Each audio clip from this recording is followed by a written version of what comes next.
Journey IFC strives to create safe spaces to worship God. Know that you are welcome just as you are, regardless of religious background or lack thereof, skin color, political affiliation, sexuality, age, culture, or any other label you own or society throws on you. You are welcomed and celebrated here just as you are.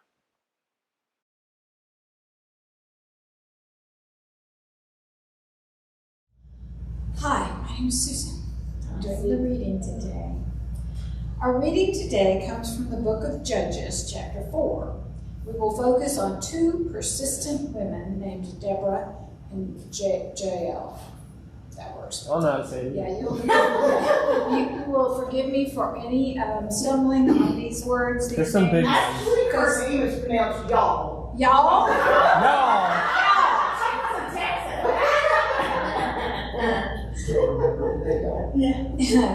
The people of Israel kept right on doing evil in God's sight.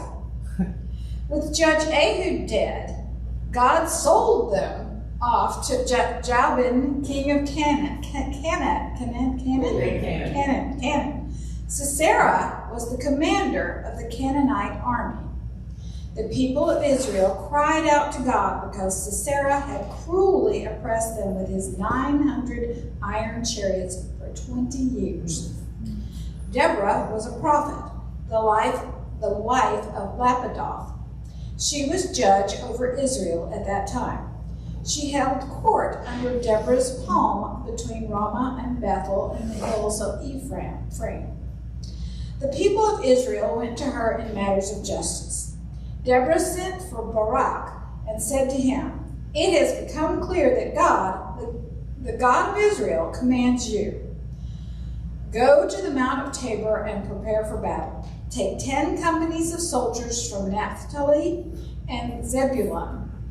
I'll take care of getting Sisera, the leader of the Jabin's army, to the Kishon River with all his chariots and troops, and I'll make sure you win the battle." Barak said, "If you go with me, I'll go. But if you don't go with me, I won't go." Deborah said, "Of course I'll go with you, but understand that there'll be no glory in it for you. God will use a woman's hand to take care of Sisera." Deborah got ready and went with Barak to Kadesh. 10,000 men joined them.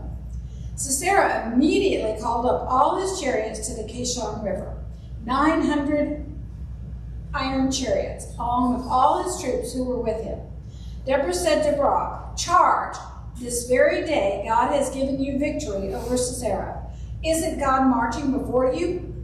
Barak charged him down the slopes of Mount Tabor, his 10,000 men following him. God routed Sisera, all of those chariots, all of those men, all of those troops before Barak. Sisera jumped up out of his chariot and ran. Barak chased the chariots and troops. Sisera's entire fighting force was killed, not one man left. Meanwhile, Sisera, running for his life, headed for the tent of Jael, wife of Heber the Kenite. Jabin the king of Hazor and Heber the Kenite were on good terms with one another. Jael stepped out to meet Sisera and said, "Come in, sir. Stay here with me. Don't be afraid." So Sisera went with her into her tent. She covered him with a blanket. He said to her, "Please, a little water. I'm thirsty." She opened a bottle of milk, gave him a drink, and then covered him up again. He then said, "Stand at the tent flap. If anyone comes by and asks you, 'Is there anyone here?' tell them, 'No, not a soul.'" Then, while he was fast asleep from exhaustion, Jael, wife of Heber, took a tent peg and a hammer, tiptoed towards him, and drove the tent peg through his temple and all the way into the ground. He convulsed and died. Barak arrived in pursuit of Sisera. Jael went out to greet him. She said, "Come, I'll show you the man you're looking for." He went with her, and there he was, Sisera, stretched out, dead, with a tent peg through his temple. The people of Israel pressed harder and harder on Jabin, king of Canaan, until there was nothing left of him. No wonder you don't hear it very often. They got traumatized. I could have had a trigger warning, I guess, yeah.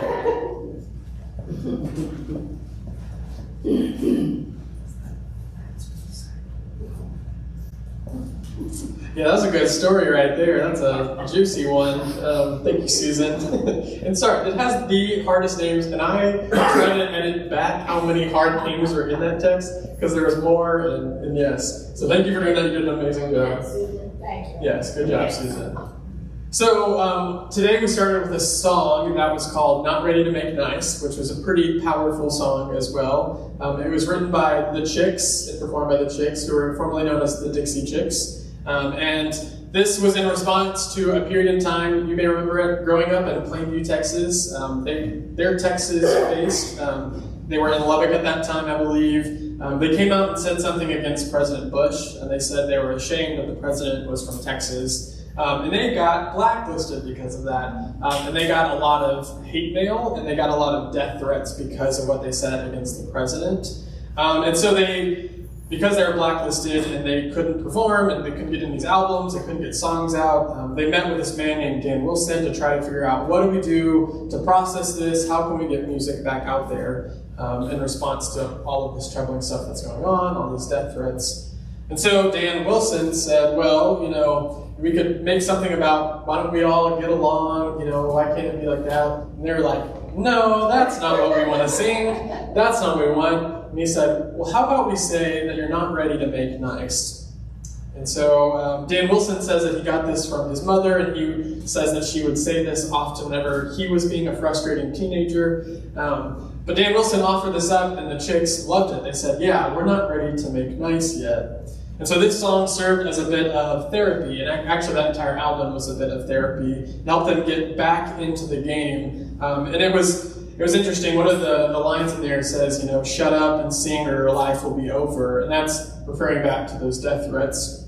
And people thought because they were women and they were artists that they should keep their voice to their music, that they should only sing. But they didn't agree with that. And they have continued to speak out against things. And like they said, they wouldn't even take it back if they could. And so if you want to see them, they're coming to ACL this year. And I'm a big fan of them at our creative night that we had this last week, which was awesome. Thank you, Vicki, for getting that rolling. We actually got to listen to some Chicks, and that's how we decided, we got to do the Chicks. We got to talk about them this week, because we got a juicy story, and I think the Chicks would agree that song fits it well. And like I said, this story is not one that we're told often. Because it's kind of hard to read. There's a lot of murder, and it has way too many details about it. This isn't something we teach to kids in Vacation Bible School. We don't sit our little girls down. It's nice that we have some young women here today, but we typically don't sit them down and say, hey, let's read this. This is how you become a woman. For some reason, we don't do that with this story. Instead, we overlook it. And so y'all are getting it young. I'm glad that y'all are going to hear it. So the context of this, we kind of touched on this last week with the Ruth story about the judges. So this is not like the judges we think of, or even the judges that have the white wigs and all that fancy stuff. These were military leaders who, at the time of Israel, they would kind of rise up in power, and they'd be there for a while, and then they'd kind of fall away. So it was these military leaders they called judges. And so this was a pattern where each judge would have some major success, and typically they have some major shortcoming, and they fail. And all of this is leading the people of Israel to this era of kingship, which works for a while and then also fails. And so our story opens up with this idea that Israel kept on doing evil in God's sight. And so it's showing that in this time of Judges, they needed a leader, a military-minded person to rise up and take on that role. And so we're told that Deborah was one of these judges who rose up after Ehud, who was the former judge, died. And so in opposition, we have Deborah and the Israelites. In opposition to them, we have the Canaanites, who are under King Jabin and his army commander Sisera. And so for 20 years, it said 20 years, that's a long time, the Israelites faced oppression under the hand of Sisera and this large Canaanite army. So when we're introduced to Deborah, we should be a little surprised that it's a woman who is the leader in this really troubling time. At least, I don't think we should be surprised, but when we read the Bible, that's a surprising thing to hear, that a woman was in charge, especially in this patriarchal system and society. It's interesting how Deborah came to power. This was typically a role that men filled in that time, and it was typically a really strong male military leader. And the text wants us to focus on her gender because 4 times in her introduction, it reminds us that she is a woman in one way or another. It says that she's a prophet, and then it gives a little ending to make it feminine, so she's a prophetess, as if you can't just call her a prophet, you know? And it also mentions her husband and says that she is a wife. And so even though she is, top dog at this time, she's the judge, she's still held to this hierarchy of gender in one way or another. So as a prophet, Deborah, she has a story where she sends out for a man named Barak, who's probably one of her military leaders, and she tells him that God wants him to position himself and his 10,000 men. Note that she's ordering a man to get his men to do something, and she's telling them to go to Mount Tabor. Tabor, fun name. Fun. This does not have anything to do with this. With my nephew, that's to be born in a couple of months. His name will be Tabor. So that doesn't do anything for our story today, but I just thought I'd share that. But you finally got it out. I got it out, yes. And if my sister watches, I mentioned Tabor, the little baby. Yes. So Deborah says God will draw out Sisera from his Canaanite people, this commander under King Jabin, and his armies, and he'll give them into Barak's hands. This is the advice, the support she gives him, that God is on your side. So then Barak bargains with Deborah, this weird, interesting thing, like, if you go, I'll go. If you don't go, I won't go. Don't know why he says that, but it makes me think back to last week with Ruth saying, where you go, I'll go. Like, where you stay, I'll stay. Your God will be my God. Your people, my people. Where you die, I will die. I love that they're sharing some kind of source. They're having some similar theology here. They're related in somehow in a similar time. But he says this, and she agrees to go with him. But she informs him that he's not going to get all the glory here because it'll be a woman who will capture Sisera. Which, what? A woman? A woman just told a man that what to do and to lead this army, but it's not going to be the men who succeed, it's going to be another woman. And so this is all making us question how gender is playing in this story. Everything is kind of messed up if we're expecting it to be this normal patriarchal system. So Deborah and Barak, they go out with their armies and they join up and they face off against the Canaanites. And Deborah gives this battle cry saying, rise up, this is the day God has given Sisera to your hand. God has already gone before you. And they start fighting, and this is where the story gets really graphic and it begins really dark and sad. But the Canaanites are completely slaughtered in this, and they die at the hands of Deborah and her army. And it says none were left. None of them left. All of them died by the sword, except for one man named Sisera, who was the commander of the army. So in this panic, in this war, in this battle, Sisera, the leader of the Canaanite army, abandoned his men, probably men, as they were being massacred, and fled to safety. And which makes me think of President Zelensky in Ukraine, who's done the exact opposite, who has continued to stay despite people saying, hey, we can get you out of there and keep you safe. He stayed and fought, which I just think is an interesting contrast to the story, because Sisera runs. He goes away as these people are being killed. He leaves them to their own demise. And he goes and he finds the tent of Heber, who's a Kenite, or Kenite, I don't know how to say these words either, Susan, it's okay, they're hard. And so there must have been some kind of peace deal. There's some good relationship between King Jabin of the Canaanites and Heber, who's this Kenite. And the Kenites, a little history there, they were distant relatives of Moses in one way or another, and they lived near Canaan, but they weren't Canaanites, they weren't Israelites, they were these nomadic people that were kind of the in-betweens. And so they're kind of playing Switzerland there and trying to figure out what side they're going to take. But Sisera approaches the tent after running from battle and all these people that are dying, and Jael, the wife of Heber, comes out of her tent to greet Sisera.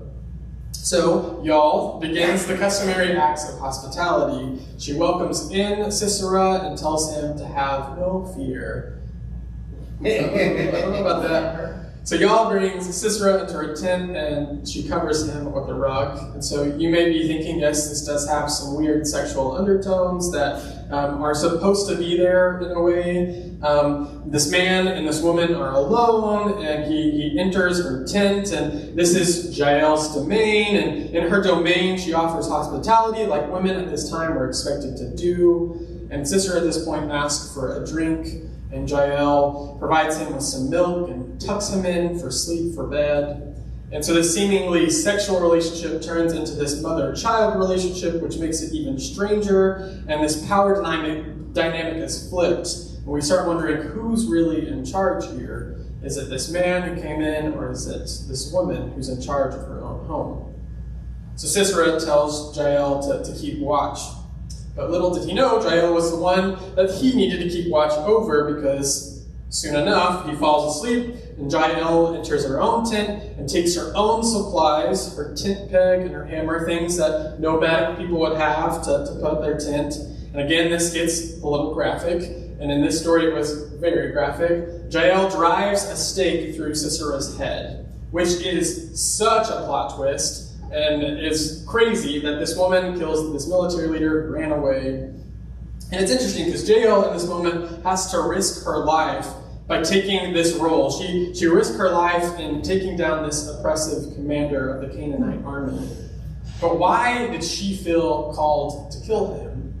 Maybe Jael knew what Sisera had been doing to the Israelites for 20 years. They weren't her people, but she saw this people that were hurting, these people that were under this oppressive force for 20 years, and maybe she wanted to respond. Maybe she was inspired by the female leadership of Deborah, and she wanted to take some action too. Maybe she felt violated in her own tent by what Sisera had done for her, or to her. Maybe she knew that Sisera had abandoned his people in battle, and that he let them die while he got away safe.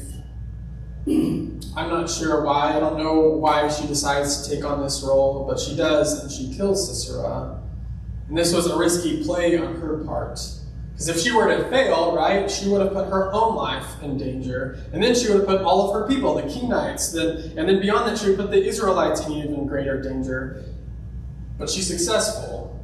So she takes this huge risk, and she's successful, and she kills this man, and all the societal norms continue to unravel. Deborah's vision has come true. A woman has saved the day. Barak, who's this military leader under Deborah, eventually finds his way to this tent of Jael, and Jael confirms that Sisera is dead. She even shows him, tent peg and all. And we're told that the Israelites were invigorated by this win against the Canaanites and what she did, to Sisera, and they eventually destroy King Jabin, and they overcome the Canaanites, and all because this woman judge, this woman prophet, and this hospitable woman named Jael were willing to not make nice, as the Dixie Chicks told us. And they're willing to face extreme pain and suffering with braveness and courage, and they stood up. As I was reading this story this week and sitting with it, I remembered seminary, so the artwork that is here today, you can see it's the artwork by Reba Balint. That was actually one of my classmates, and we'll do an activity with that in a bit. And so she made this in response to this, because she said, I didn't hear this story, and I think it's a really empowering feminist story, and she actually wrote an essay on it that she sent to me, and I got to study. So a lot of my information I have to attribute to Reba and some of her sources that she gave me this week. But as I thought about seminary, I also thought about some different theologies we learned. And one of these theologies, especially around this text, was queer theology. And so queer theology is the arm of theology that's been taken on by LGBTQ people. And it's the idea that all people are included in the story. And so what queer theologians tend to do is they take scripture and they try to find their stories in it. They try to see how they can relate as queer people. And so this often plays into gender. So they look at people who are messing things up, who are flubbing with gender, who aren't acting in these normal roles, and they call it queering the text. The people that show up and queer the story by acting in ways that are beyond their gender. People who queer the story, like Deborah Jael, Barak, Sisera, even Jesus tends to queer the story. And all these people in this text today, in one way or another, they queer things up. They make it different. They don't stick to these norms. They all seem to point to this idea that our gender does not depict how we act or show up in the world. Because in the story, we learn that women can lead. And we also learn that men can run. We learn that women can protect their lives and the lives of others. And we also learn that men can listen to women, right? The story is queer indeed. And while we cannot place the good or bad on any of the genders in this story, we can see that things are not always as simple as they seem. So maybe this story is a lesson in using our skill set, what we've been gifted by God, like Jael did with her hospitality and Deborah with her military expertise and her connection to God. Maybe we need to use our own gifts, the thing that God's placed on us, maybe society has placed on us. Maybe we can use those to help us fight for those who are under the thumb of oppression. Maybe this story is a rallying cry for us to queer up our own lives and act in ways that may surprise others and ourselves. Maybe our call this week is to find what we stand for, what we're willing to go to stake for. Pun intended. Nailed it. Nailed it? Gosh, Joe, that was a good one. I always have a good one, but you always have a better one. And while I urge you not to use violence like Jael did in this story, right? We don't need a hammer and nails to make a difference. You may need to find ways in which you can not make nice, just like the chicks did, to better the lives of others. In reading this story, I'm reminded of all the strong women in my life, but also here at Journey as well. All these strong women who have used their lives for good, sometimes stirring up what I like to call good trouble. But I'm also reminded of a whole slew of people, men and women and non-binary alike, who have broken our societal norms of gender, of hospitality, even Christianity, to fight for a better world. One without gruesome endings like the one we read today. This story is a call. I think it's a call to queer things up and break molds, so that way we may all be valued for exactly who we are, as exactly as we show up, that we can be valued like that, not forced into some role that doesn't serve us or serve society or the world. So this week, let us challenge ourselves to explore these stories, in particular today, of these brave women named Deborah and Jael, who taught us a new way of being. And I pray that in this week, that we may be empowered to continue breaking molds and fighting for justice for all those in need. Let it be so. Amen. Amen. Well, how do you give a blessing after a sermon like that? But indeed, with God, there's always a blessing out there. Sometimes you have to be still and wait for it. Of course, it wasn't a blessing to the man. It was a blessing to other people. Know this. There is a blessing out there for each and every one of us, no matter what happens, every day. But very, very rarely does anything meaningful happen in a place of comfort. Think about it. If things are very comfortable, then maybe you will miss a blessing. So this week, be still and know that God has a blessing for each and every one of us. All we have to do is wait for it. And dare I say, maybe the hammer has to fall. Go in peace. Amen.